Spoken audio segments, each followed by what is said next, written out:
नमस्कार, स्वागत है आपका हमारे न्यूज चैनल पर। वक्त हो चला देश और दुनिया की बड़ी खबरों का।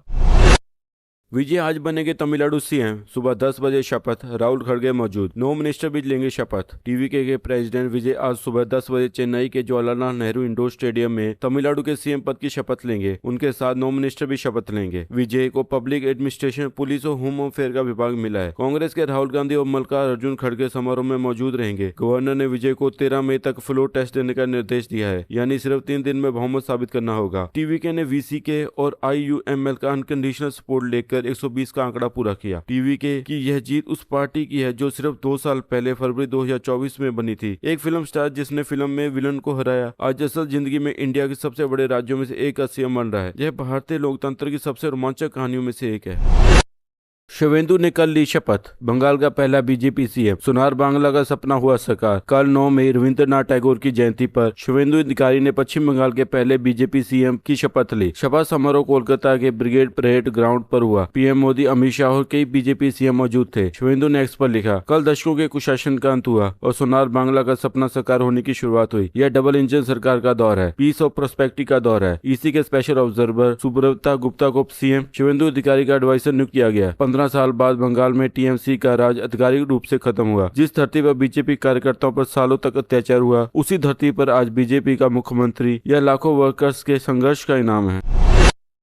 रशिया यूक्रेन 3 दिन का सीजफायर। ट्रंप ने कराई विक्ट्री डे की शांति। जेलेंस्की बोले पुतिन को परेड की परमिशन दे। ट्रंप ने ट्रुथ सोशल पर लिखा, मुझे यह बताते हुए खुशी है कि रशिया यूक्रेन के बीच 9, 10 और 11 मई को 3 दिन का सीजफायर होगा। इसमें सभी किनेटिक एक्टिविटीज की सस्पेंशन और दोनों देशों की तरफ से 1,000 प्रिजनर का एक्सचेंज होगा। ट्रंप ने कहा, होपफुली ये एक बहुत लंबी और डेडली जंग का अंत की शुरुआत है। जेलेंस्की ने एक टंग इन चेक डिक्री जारी करके कहा, for the duration of the parade, red square का एरिया यूक्रेन वेपन के प्लान से बाहर रहेगा। क्रेमलिन के पेस्कोव ने कहा, हमें किसी की परमिशन नहीं चाहिए। मॉस्को के रेड स्क्वायर पर इस बार विक्ट्री डे परेड में कोई टैंक, मिसाइल या आर्मर व्हीकल नहीं थे। यह लगभग 20 साल में पहली बार हुआ। नॉर्थ कोरिया की 4 परेड यूनिट जरूर शामिल थी। यह सीजफायर टिकेगा या नहीं, दुनिया देख रही है। हॉर्मुज पर आज ईरान का जवाब आएगा। डील या जंग, तेल $101 प्रति बैरल, दुनिया बेचैन। यूएस एटकॉम ने बताया कि अब तक 58 कमर्शियल वेसल को ईरानियन पोर्ट से एग्जिट या एंटर करने से रोका गया। 4 वेसल को ब्लॉकेड पार करने की कोशिश में डिसेबल किया गया। यूके रॉयल नेवी का HMS dragon warship middle east में प्रीपोजिशन हो रहा है, ताकि जब हॉर्मुज खुले तो मल्टीनेशनल शिपिंग एस्कॉर्ट मिशन के लिए तैयार है। सऊदी अरेबिया की स्टेट मीडिया ने कहा, हॉर्मुज को रीओपन करने के लिए इंटेंसिव नेगोशिएशन जारी है। कुछ एग्रीमेंट हुए हैं और कुछ आने वाले घंटों में ब्रेक थ्रू की उम्मीद है। ट्रंप ने कहा, अगर ईरान ने डील नहीं की तो बॉम्बिंग बहुत ज्यादा और बहुत हिंसक तरीके से रिज्यूम होगी। पंजाब IED ब्लास्ट, NI को मिले पाकिस्तान लिंक के सबूत। गुरप्रीत सिंह के फोन से डिकोड मैसेज। पंजाब के जलंधर BSF हेडक्वार्टर और अमृतसर खासा आर्मी कैंप के पास हुए डबल IED ब्लास्ट की NI जान से बड़े खुलासे हो रहे हैं। जलंधर ब्लास्ट में स्कूटर लेकर आए 22 साल के गुरप्रीत सिंह के फोन से इनक्रिप्टेड मैसेज डिकोड किए गए, जो पाकिस्तान के ISI हैंडलर से जुड़े हैं। पंजाब DGP ने पहले ही कहा था, IED का इस्तेमाल और टाइमिंग ऑपरेशन सिंदूर की बरसी के एक दिन पहले जैसा बताता है कि यह पाकिस्तान का षड्यंत्र है। NI ने खालिस्तान लिबरेशन फोर्स और खालिस्तान लिबरेशन आर्मी के पाकिस्तान फंडिंग नेटवर्क पर शिकंजा कसना शुरू कर दिया है। यह वो जंग है जो बम मिसाइलों से नहीं बल्कि नौजवानों को बहका कर लड़ी जाती है, और भारत इस जंग को भी जीत जाएगा।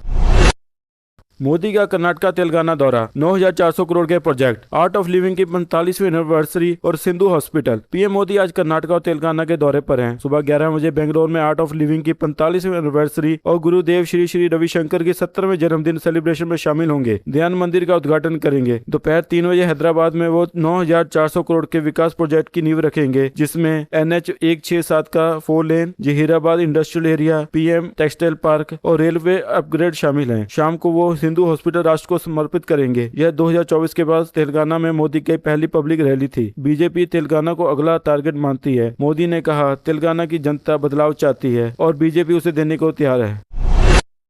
अग्नि MIRV मिसाइल का सफल परीक्षण, एक मिसाइल के ही निशाने चाइना पाकिस्तान की नींद उड़ी। DRDO ने 8 मई को उड़ीसा के doctor APJ Abdul Kalam island से एडवांस अग्नि मिसाइल का MIRV यानी multiple independent target re entry vehicle system के साथ सफल परीक्षण किया। मिसाइल को इंडियन ओशन रीजन के बड़े भौगोलिक क्षेत्र में फैले अलग अलग टारगेट पर मल्टीपल पेलोड के साथ टेस्ट किया गया। MIRV टेक्नोलॉजी एक ही मिसाइल में कई वारहेड को अलग अलग टारगेट पर एक साथ निशाना मारने में सक्षम बनाती है। इससे दुश्मन की मिसाइल डिफेंस सिस्टम को भेद पाना बेहद ही आसान हो जाता है। इस सफल परीक्षण के साथ India US, Russia, China, France और यूके के बेहद एक्सक्लूसिव क्लब में शामिल हो गया है। राजनाथ सिंह ने डीआरडीओ, इंडियन आर्मी और इंडस्ट्रियल पार्टनर को बधाई दी और कहा यह इंडिया की डिफेंस प्रिपेयरनेस को नई ऊंचाइयां देगा। ऑपरेशन सिंदूर की बरसी के ठीक बाद यह टेस्ट चाइना और पाकिस्तान दोनों के लिए एक साफ संदेश है।